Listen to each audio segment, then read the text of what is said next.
Welcome. My name's Ian Thomason from Thomason Property, and I'm bringing you this month's Property TV. This time we have a usual session with Kevin Turner with the market update.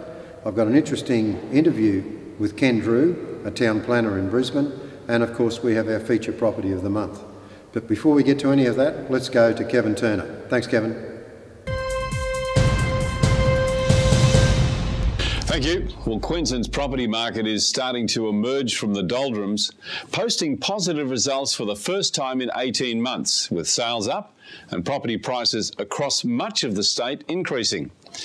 Brisbane's median house price has tipped over the $500,000 mark. It's now at $505,000.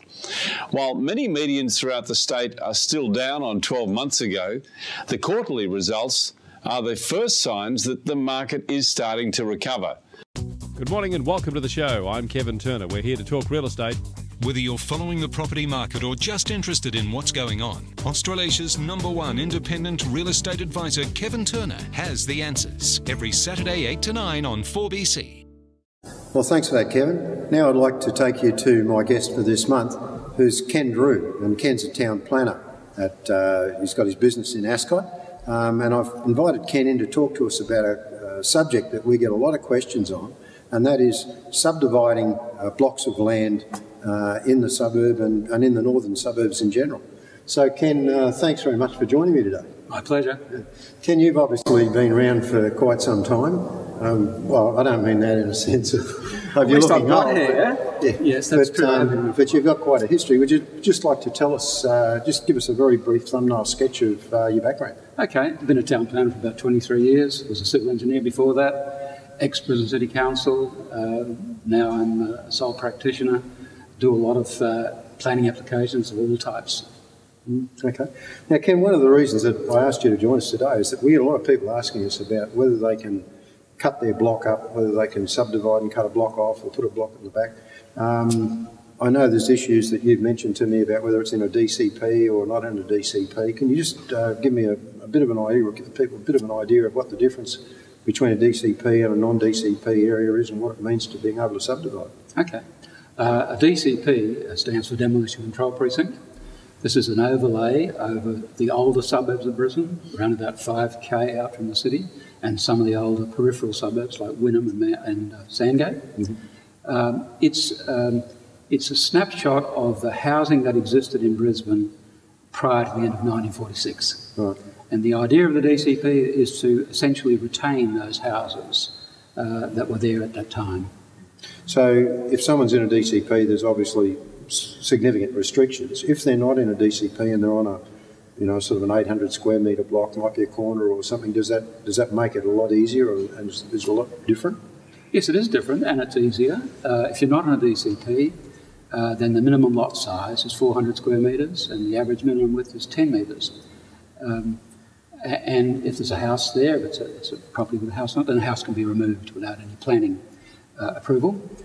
If it's in a DCP, on the other hand, it's much more difficult. The minimum lot size is 450 square metres. The average suburban property in Brisbane is about 800 square metres, 32 perches in the old money.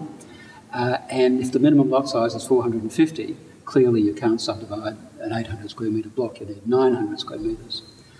So yeah, it's tougher, and it was introduced by the council specifically to prevent block splitting in the demolition control precinct. Sounds to me like DCP is a whole conversation on itself.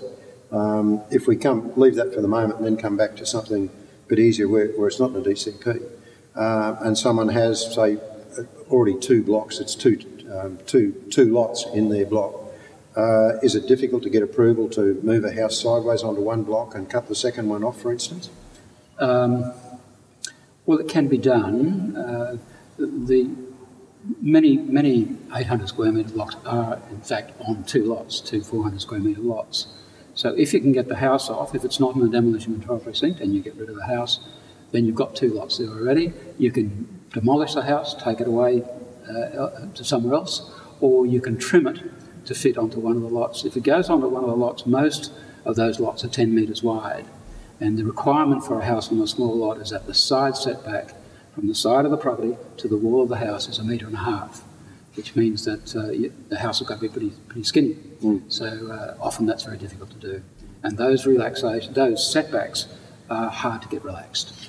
Okay, so without getting into great detail on that, if someone says, okay, we want to split the blocks or have 2 blocks and move our house, is there a lot of rigmarole and red tape to go through to get permission to move the house or to demolish it? If you're in a DCP, yes, there are certain criteria that will allow you to remove or demolish a house. If you're not in a DCP, it's no problem. You don't need planning approval. It's just a building approval. But if you're in the DCP, then you have to meet those criteria just quickly.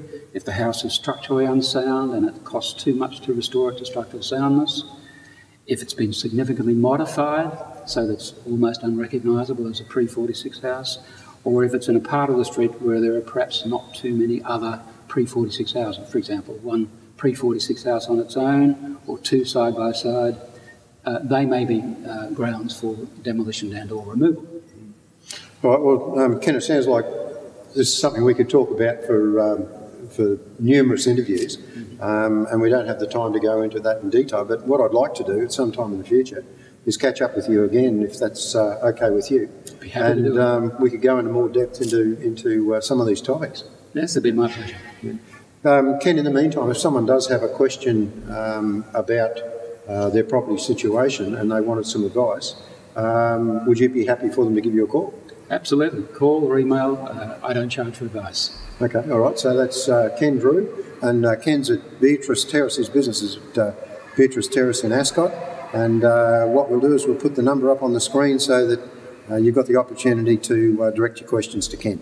But Ken, thanks very much for joining me today, and I look forward to talking to you again in the near future. It's been a pleasure. Okay. Thank you. 28 Adams Street, Deagon boasts 4 bedrooms, 2 bathrooms, a fantastic almost new 2-pack stone-top kitchen, fully tiled bathrooms, genuine refurbished clawfoot bath. Living is down, sleeping is up, entertaining is around the pool. The ambience is fantastic. Pull a cold drink from the fridge, wait for the barbecue to warm up so you can cook a tender steak. If you have a caravan, boat or both, there's room for them too.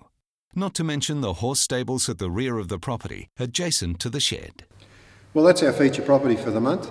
If you'd like any more information on that or any other properties that we are marketing, don't hesitate to contact us. You can call us on 3262 1466 or of course visit our website thomasonproperty.com.au. So until next time, happy property hunting.